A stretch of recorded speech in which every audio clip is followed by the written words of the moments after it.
Do you have Hessian soldiers in your ancestry? Do you suspect you might? On today's episode of the Ancestral Findings Podcast, I'll talk about what you need to know about them and how to research their origins.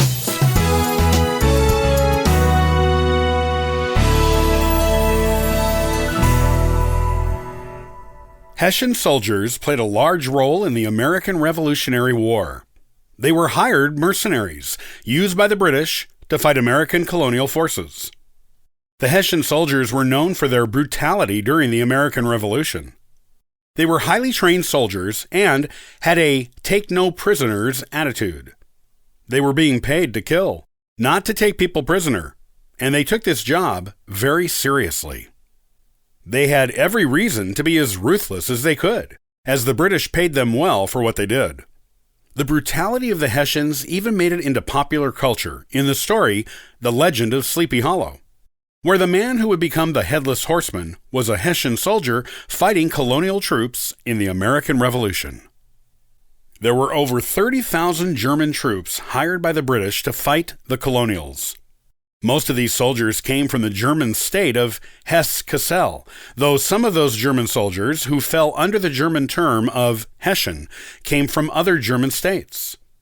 Germany was not a unified country at this time, but a collection of independent states that were under a loose coalition with each other, with a common religion, language, and customs. Hiring foreign mercenaries has long been a tactic used in wars, and the American Revolution was no exception. It is a practice that goes back almost to the dawn of human history. During the time of the American Revolution, soldiers were a major source of export income for Hesse-Kassel. Their soldiers were tough, well-trained, and had a proven reputation for getting the job done. They were in demand not just in the Revolutionary War, but in other wars around Europe as well. The income they brought was equal to 13 years' worth of tax money for Hesse-Kassel. With Hessian soldiers fighting abroad, the Hesse-Kassel prince, Frederick II, was able to keep taxes low and spend a lot of money on public works projects in the state, which kept the citizens happy. Frederick was even able to offer public welfare and public education with the money the Hessian soldiers were bringing into the home state. It was a winning proposition for everyone in Hesse-Kassel for them to be hired out as soldiers in foreign wars. The Hessians made good use of their reputation as formidable soldiers. All boys in this state were required to register for military service when they were 7 years old. They trained as soldiers from that time until they were 16, when they became regular parts of the Hessian army. Each year, all Hessian men ages 16 to 30 were required to go before a military board to be possibly selected for military service. There were some who were given exemptions from serving because their regular occupations were needed at home. Anyone who did not have an occupation that was vital to the operations of the Hesse-Kassel was a potential military recruit. Those who were not in school, who were bankrupt, unemployed, and other people who were considered expendable could be called up to military service at any time, even if it wasn't the annual presentation time. While the Hessian army was a tough one to be in, it offered benefits to the ones who were chosen to go on military campaigns. Discipline in the army was strict, with harsh punishments for breaking the rules. Morale was high, though, because opportunities for promotion were plentiful and based on merit. The officers were well educated, the soldiers did not have to pay certain taxes, and the wages were higher than regular farming wages. Plus, they had the promise of shares and plunder from military campaigns, which included money and items they could sell for additional money. A Hessian soldier could really earn a good living for himself and his family by hiring himself out as a mercenary.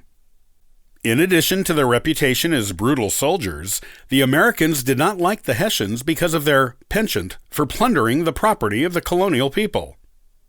This was even addressed in the Declaration of Independence, where Thomas Jefferson called out the British king for bringing foreign armies to American shores who committed barbarous crimes, tyranny, perfidy, and cruelty.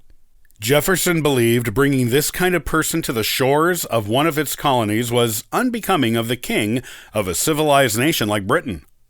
The plundering of Hessians sometimes even pushed loyalist or indifferent Americans to the colonial cause during the American Revolution.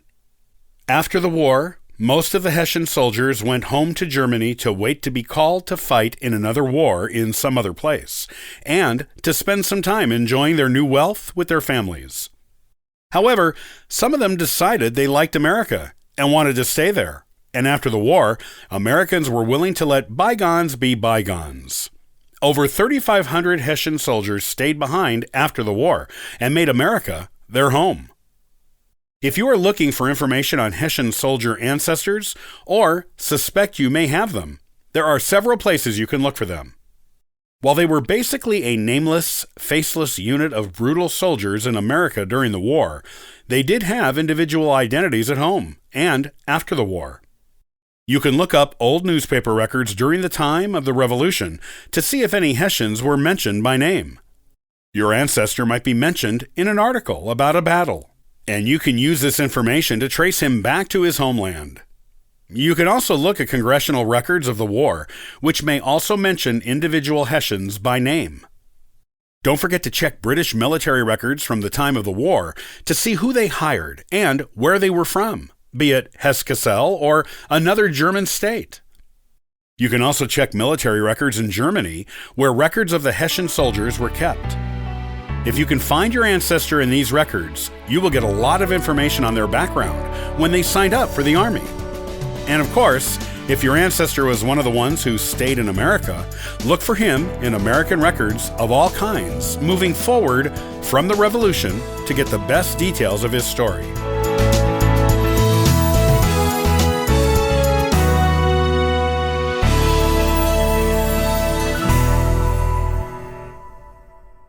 Were you or one of your ancestors adopted?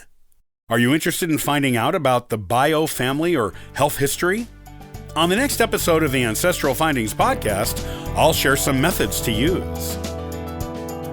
To learn more about genealogy and sign up for our weekly giveaway, visit ancestralfindings.com. Copyright by Ancestral Findings, all rights reserved.